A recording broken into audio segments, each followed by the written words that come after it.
안녕하세요. 일상 속의 변호사 조윤주 변호사입니다. 네, 안녕하세요. 일상 속 변호사 조윤주 변호사입니다. 오늘은 제가 실제로 맡아서 처리를 했던 사건 중에 하나를 말씀을 드릴 건데요.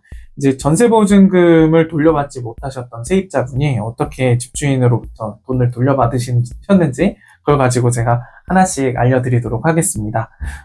사건 소개를 먼저 해드릴게요. 이제 마포구 전셋집에 살던 세입자분이셨고, 보증금은 2억 2천만 원이셨어요. 이제 2021년 5월부터 23년 5월까지 2년의 평범한 전세 계약이었고요. 세입자는 이제 만기 전에 연장 안 하고 나가겠다고 당연히 집주인에게 미리 알리셨음에도 불구하고 집주인은 새 세입자가 들어와야지 보증금을 돌려줄 수 있다라고 시간을 끄셨습니다. 그래서 결국 버티고 버티다가 소송까지 가게 되었고요. 법원은 세입자 손을 들어준 그런 케이스입니다. 여기서 이제 소비자 입장에서 제일 중요한 게 뭐냐, 그러면은 언제부터 뭘 어떻게 해야 되냐 이런 게 궁금하실 거예요. 근데 일단 제일 먼저 중요한 거는 만기 전에 연장 안 하겠다, 보증금 돌려달라라는 의사를 남겨놓는 게 좋습니다. 카톡, 녹취, 문자 어떤 것이든 좋고요. 일반적으로는 내용 증명으로 하는 경우도 있지만 증거가 남는 것이라면 어떤 방식으로 하셔도 상관은 없습니다. 저희 오늘 알려드리는 사건에서도 계속해서 연장 의사가 없다는 걸 집주인에게 만기 전에 미리 알렸고요. 보통 이제 계약 갱신을 하신다고 했을 때 만기 6개월 전부터 2개월 전까지를 그 기간으로 보고 있으니까 그 기간에 이제 계약 갱신 안 하겠다는 표시를 하시면은 될 것 같아요. 이제 집주인이 그럼 새 세입자를 구한다라고 이야기를 했을 때 그게 과연 보증금을 돌려주지 않아도 되는 근거나 논리가 될 수 있냐라고 하면 결론부터 말씀드리면 아닙니다. 당연히 만기가 되면 집은 돌려드리고 보증금은 돌려받아야 되는 게 원칙이고요.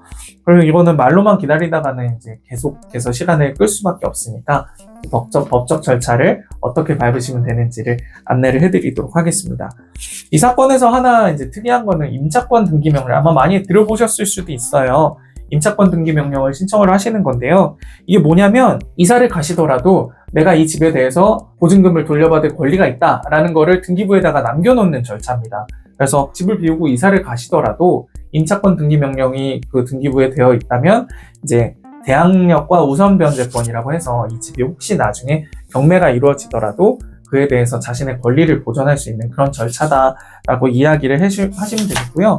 또 그런 절차를 거치고 나서 이제 본안 소송으로 절차를 미리 거치시는 것이 중요할 것 같습니다. 이 사건에서도 저희가 이제 임차권 등기 명령을 당연히 신청을 했고요. 실제로 인용 결정을 거쳐서 등기까지 이루어졌습니다. 판결은 그러면 어떻게 나왔냐? 판결은 지급명령 신청을 하셔도 되고 이제 본안 소송을 하셔도 돼요. 이제 지급명령과 본안 소송의 차이는 다른 영상에서 말씀은 드리겠지만 어떠한 절차든 결국은 집행권원이라고 하는 법을 통해서 강제 집행을 할 수 있는 그 권한을 확보를 법원을 통해서 해놓으신다고 생각을 하시면 되고요. 저희가 예전에 소장 작성하는 영상에서 말씀을 드렸었는데 혹시 기억을 하실지 모르겠습니다.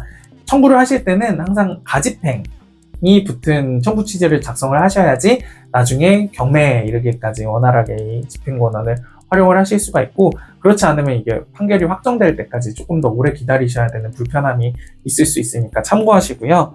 저희도 이제 가집행이 붙은 판결을 그래서 받았습니다. 그래서 집주인이 다른 세입자를 기다리고 있다고 이야기를 하고 있음에도 불구하고 저희는 이제 법적으로 당연히 집을 비워준과 동시에 돈을 돌려줘야 된다라는 판결을 받았고요. 그럼에도 불구하고 이분이 이제 돈을 돌려주지 못하셨어요. 그래서 저희는 경매까지 이르러서 이제 돈을 돌려받을 수 있게 해드렸던 그런 케이스입니다. 그러면 정리를 하자면 이제 전세보증금, 임대차 보증금을 돌려받지 못했을 때 이제 어떤 게 중요하겠느냐, 간단히 정리를 해서 말씀을 드리도록 하겠습니다. 일단 첫 번째는 아까 말씀드렸듯이 만기 2, 3개월 전에 이제 계약을 갱신하지 않겠다, 종료하겠다라는 의사를 주인에게 통지하셔야 됩니다. 그 통지는 근거가 남을 수 있는 문자나 카카오톡이나 녹취 같은 것을 이용하시면 되겠고요.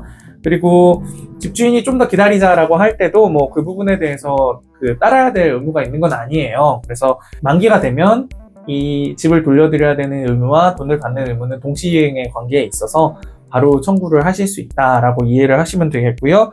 이 날짜가 다가왔는데도 보증금을 돌려주지 않고 있다라고 한다면 임차권 등기 명령 그리고 지급 명령이나 소를 제기함으로써 그 권한을 확보를 해서 나중에 이제 경매에 이르기까지 실제로 보증금을 찾아오시는 그런 절차를 밟으실 수가 있습니다. 보통 일반적으로 집주인분의 약속을 기다리다가 또 오히려 이 집주인분의 채무가 너무 늘어나서 경매를 가서도 채무를 온전히 그러니까 보증금을 온전히 돌려받지 못하시는 그런 케이스가 있을 수 있어요. 그러니까 결국 이 법적인 절차를 진행하는데도 시간이 필요하니 어떤 구두 약속을 받는다고 하더라도 일단 그런 어떤 법적인 그 자신의 권리에 대한 그런 보호는 지체 없이 시작을 하시는 것을 권해드립니다. 그래서 이 보증금이라는 게 요새는 또 평생 모은 돈일 수 있고 엄청 그 목돈이잖아요. 그래서 이게 좋은 게 좋은 거지 하다가는 정말 좋은 시간을 놓쳐버릴 수가 있기 때문에 이런 제가 이제 말씀드렸던 걸 실제 판결처럼 그런 법적인 절차를 밟으실 필요가 있다라는 것을 다시 한번 말씀을 드리고요.